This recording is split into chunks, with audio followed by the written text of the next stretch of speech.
Good morning.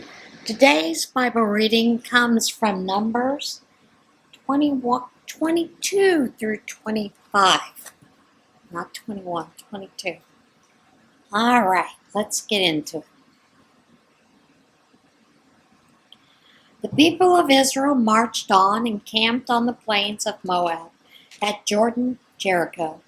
Balak, son of Zippor, learned of all that Israel had done to the Amorites. People of Moab were in a total panic because of Israel. There were so many of them, they were terrorized. Moab spoke to the leaders of the Midian. Look, this mob is going to clean us out. A bunch of crows picking a carcass clean. Balak, son of Zippor, who was king of Moab at that time, sent emissaries to get Balaam, son of Beor, who lived at Pethor on the banks of the Euphrates River, his homeland. Balak's emissaries said, Look, a people has come up out of Egypt and they're all over the place, and they're pressing hard on me. Come and curse them for me. They're too much for me. Maybe then I can beat them. We'll attack and drive them out of the country. You have a reputation. Those you bless, stay blessed. Those you curse, stay cursed. The leaders of Moab and Midian were soon on their way. Midian, with the fee for the cursing tucked safely in their wallets. When they got to Balaam, they gave him Balak's message. Stay here for the night, Balaam said. In the morning I'll deliver the answer that God gives me. The Moabite nobles stayed with him. Then God came to Balaam. He asked, So who are these men here with you? Balaam answered, Balak, son of Zippor, king of Moab, sent them with the message. Look, the people that came up out of Egypt are all over the place. Come and curse them for me. Maybe then I'll be able to attack and drive them out of the country. God said to Balaam, Don't go with them, and don't curse the others. They are a blessed people. The next morning, Balaam got up and told Balak's nobles, Go back home. God refuses to give me permission to go with you. So the Moabite nobles left, came back to Balak and said, Balaam wouldn't come with us. Balak sent another group of nobles higher ranking and more distinguished. They came to Balaam and said, Balak, son of Zippor, says, Please don't refuse to come to me. I will honor and reward you lavishly. Anything you tell me to do, I'll do. I'll pay anything. Only come and curse this people. Balaam answered Balak's servants, Even if Balak gave me his house stuffed with silver and gold, I wouldn't be able to defy the orders of my God to do anything whether big or little. But come along and stay with me tonight as the others did. I'll see what God will say to me this time. God came to Balaam that night and said, Since these men have come all this way to see you, go ahead and go with them, but make sure you do absolutely nothing other than what I tell you. Balaam got up in the morning, saddled his donkey, and went off with the nobleman from Moab. As he was going, though, God's anger flared. The angel of God stood in the road to block his way. Balaam was riding his donkey, accompanied by two servants. When the donkey saw the angel blocking the road and brandishing a sword, she veered off the road into the ditch. Balaam beat the donkey and got her back on the road. But as they were going through a vineyard with a fence on either side, the donkey again saw God's angel blocking the way and veered into the fence, crushing Balaam's foot against the fence. Balaam hit her again.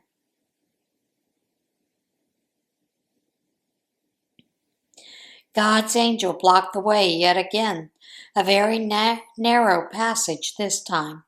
There was no getting through on the right or left. Seeing the angel, Balaam's donkey sat down under him. Balaam lost his temper. He beat the donkey with his stick. Then God gave speech to the donkey. She said to Balaam, "What have I ever done to you that you have beat me these 3 times?" Balaam said, "Because you've been playing games with me. If I had a sword, I would have killed you by now." The donkey said to Balaam, "Am I not your trusty donkey on whom you've ridden for years, right up until now? Have I ever done anything like this to you before? Have I?" He said no. Then God helped Balaam see what was going on. He saw God's angel blocking the way, brandishing a sword. Balaam fell to the ground, his face in the dirt. God's angel said to him, "Why have you beaten your poor donkey these 3 times? I have come here to block your way because you're getting way ahead of yourself. The donkey saw me and turned away from me these 3 times. If she hadn't, I would have killed you by this time. But not the donkey. I would have let her go." Balaam said to God's angel, "I have sinned. I had no idea you were standing in the road blocking my way. If you don't like what I'm doing, I'll head back."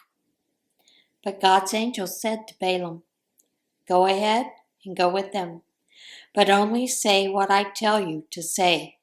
Absolutely no other word." And so Balaam continued to go with Balak's nobles. When Balak heard that Balaam was coming, he went out to meet him in the Moabite town that was on the banks of the Arnon, right on the boundary of his land. Balak said to Balaam, "Didn't I send an urgent message for your help? Why didn't you come when I called? Do you think I can't pay you enough?" Balaam said to Balak, "Well, I'm here now. I can't tell you just anything. I can speak only words that God gives me, no others." Balaam then accompanied Balak to Kiriath Huzzah, street town. Balak slaughtered cattle and sheep for sacrifices and presented them to Balaam and the nobles who were with him. At daybreak, Balak took Balaam up to Bamoth Baal, the heights of Baal, so that he could get a good view of some of the people. Balaam said, "Build me 7 altars here, and then prepare 7 bulls and 7 rams." Balak did it. Then Balaam and Balak sacrificed a bull and a ram on each of the altars. Balaam instructed Balak, "Stand watch here, beside your whole burnt offering, while I go off by myself. Maybe God will come and meet with me.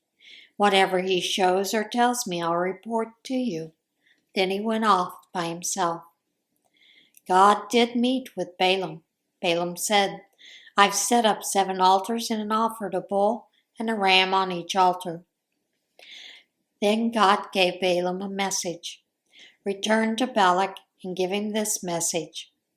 He went back and found him stationed beside his whole burnt offering, and with him all the nobles of Moab. Then Balaam spoke his message, oracle. Balak, probably Balak, led me here from Aram, the king of Moab, all the way from the eastern mountains. Go, curse Jacob for me. Go, damn Israel. How can I curse whom God has not cursed? How can I damn whom God has not damned? From rock pinnacles I see them. From hilltops I survey them.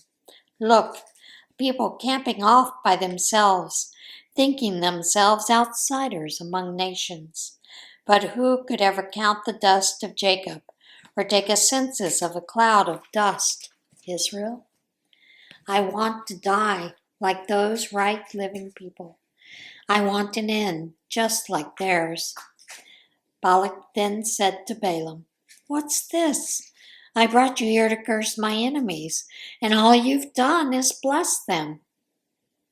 Balaam answered, Don't I have to be careful to say what God gives me to say?" Balak said to him, go with me to another place from which you can only see the outskirts of their camp. You won't be able to see the whole camp. From there, curse them." Balak said to him, "Go with me to another place from which you can only see the outskirts of their camp. You won't be able to see the whole camp. From there, curse them for my sake." So he took him to Watchman's Meadow at the top of Pisgah. He built 7 altars there and offered a bull and a ram on each altar. Balaam said to Balak, "Take up your station here beside your whole burnt offering, while I meet with him over there." God met with Balaam and gave him a message. "Return to Balak and give him the message." Balaam returned and found him stationed beside his whole burnt offering, and the nobles of Moab with him. Balak said to him, "What did God say?" Then Balaam spoke his message oracle. "On your feet, Balak, listen. Listen carefully, son of Zippor. God is not man, one given to lies, and not a son of man changing his mind. Does he speak and not do what he says? Does he promise and not come through? I was brought here to bless, and now he's blessed. How can I change that? He has no bone to pick with Jacob. He sees nothing wrong with Israel. God is with them, and they're with him, shouting praises to their king. God brought them out of Egypt, rampaging like a wild ox. No magic spells can bind Jacob. No incantations can hold back Israel. People will look at Jacob and Israel and say, "What a great thing has God done. Look, a people rising to its feet, stretching like a lion. A king of kings aroused. A king of the beast aroused, unsleeping, unresting until its hunt is over, and it's eaten and drunk its fill." Balak said to Balaam, "Well, if you can't curse them, at least don't bless them." Balaam replied to Balak, "Didn't I tell you earlier? All God speaks, and only what he speaks, I speak." Balak said to Balaam, "Please let me take you to another place. Maybe we can find the right place in God's eyes, where you'll be able to curse them for me." So Balak took Balaam to the top of Peor, with a vista over Jessimon wasteland.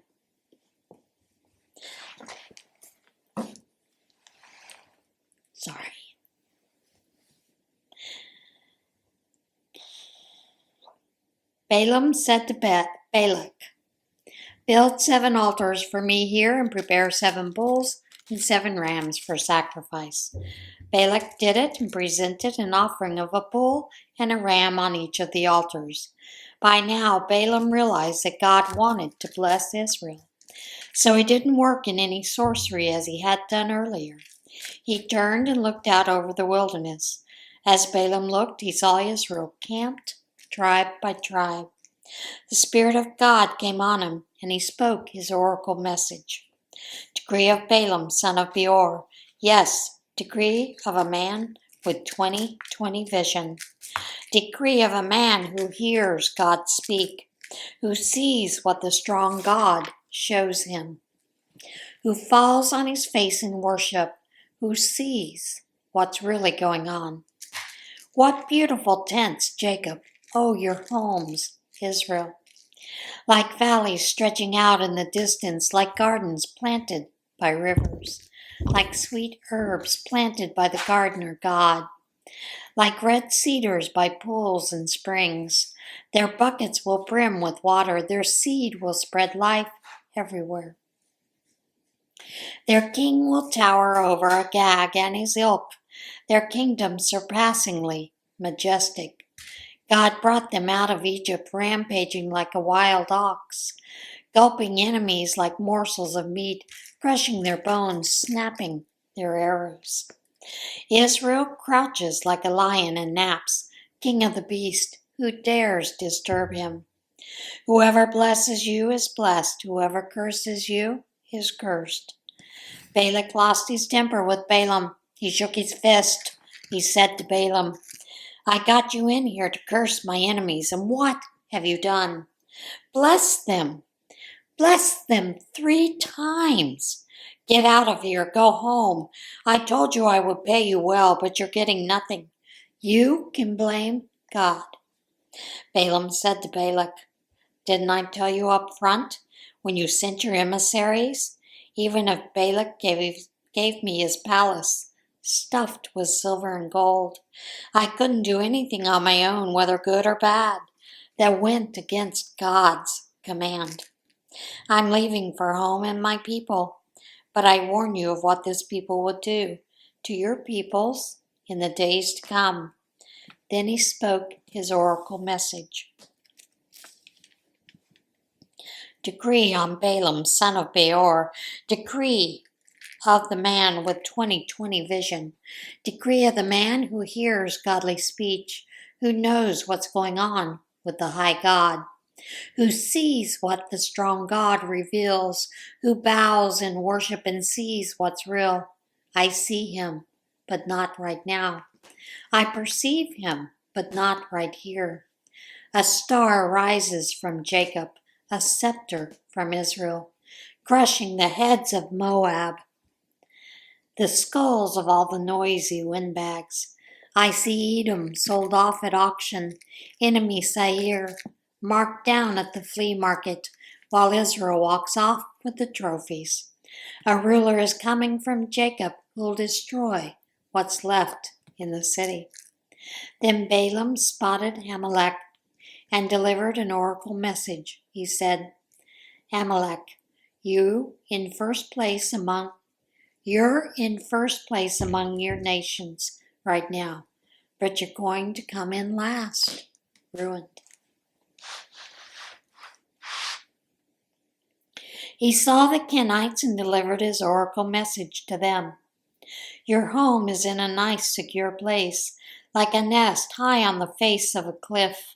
Still, you Kenites will look stupid when Ashur takes you prisoner. Balaam spoke his final oracle message. Doom. Who stands a chance when God starts in?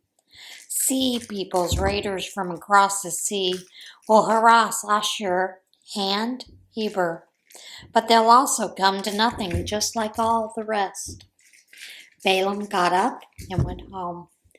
Balak also went on his way. While Israel was camped at Shittim, the men began to have sex with the Moabite women. It started when the women invited the men to their sex and religion worship. They ate together and then worshiped their gods. Israel ended up joining in the worship of the Baal of Peor. God was furious, his anger blazing out against Israel. God said to Moses, take all the leaders of Israel and kill them by hanging them, leaving them publicly exposed in order to turn God's anger away from Israel. Moses issued orders to the judges of Israel. Each of you must execute the men under your jurisdiction who joined in the worship of Baal Peor.